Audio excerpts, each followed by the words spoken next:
Сәлеметсіздер ме? Мен Сәриева Әсеткүл.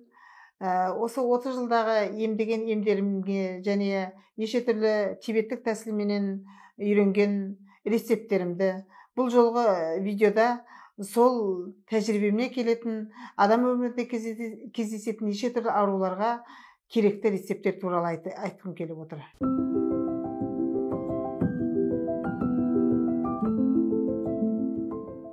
Алдыңғы рецепт адамның жалпы организміне сүйек араларындағы сілекейдің дұрыс болмауына, ішкі құрылыстың үлкен дәретіне дұрыстығын жөндейді.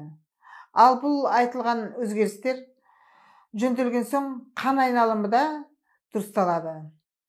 Бұл рецепті жасап алып, холодильникке қойып қойсаңыз, шетіне күнделікті қолдануға болады. Неғұрлым ұзақ қолдансаңыз, пайдасы жақсы болады. Мысалы, ілна семенасы, ілна зығыр ұрығы яғни 4 ас қасық, 2 ас қасық күнжіт 30 грамдай көлемінде, асқабат дәні 4 қасық, желатин деген болады 30 грамм, мейіз 1 ас қасық. Осылардың бәрін блендерден өткізіп алып, 6-шы өткізіп біткен соң балды 1 ас қасық қосасыз. Куркуманы 1 ас қасық. Осылардың бәрін араластырып, бір күннен соң тоңазытқышқа қойып қоясыз.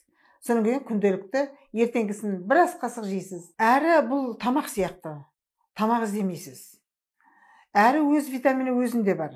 Организмге беретін құнары бар. Әрі емдік қасиеті бар.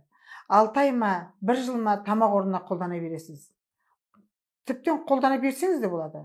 Демалғыңыз келсе, біраз үзілісті істеп қайта жесеңіз де болады.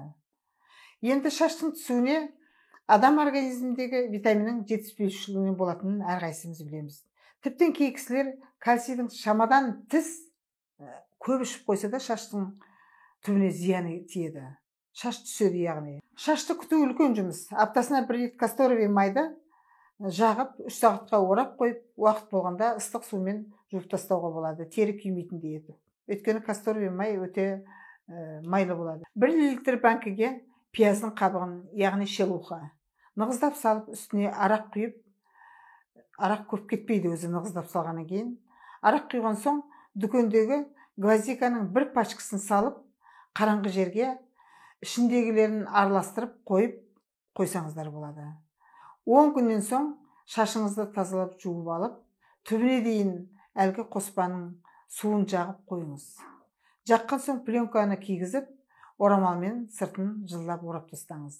2-3 сағат бойына басыңызды жылы ораған күйінде жүресіз басыңызға. Бұл рецепт шашты түсірмей ғана қоймайды, өсуіне де, қалыңдауына да үлкен көмек етеді. Шаштың қалың болып түспеуі де адам ажарын әдемілей түседі. Денсаулықпен бірге шашты да күтейік. Ерінбесең бойымыздың тазалығы, әр уақытта ерінбесең бойымыздың тазалығы, деніміздің сау болуы, әдемі болуымыз қолымызда дер едім. Емді пайдаланыңыздар, үлкен жәрдемі тиеді. Менен көмек алу үшін осы видеоның астына нөмірлерге хабарласуға, немесе сілтемеге өтіп, маған WhatsApp-қа хабарлассаңыз болады. Егер де сіздерге осы видео ұнаса, маған жазылып, қоңыраушаны басып, менің каналыма жазылып, қоңыраушаны басып, лайк қойып, комментарий жазыңыздар. Мен сіздің сұрақтарыңызға әрдайым жауап беруге дайынмын. Мен әрқашанда сіздермен біргемін.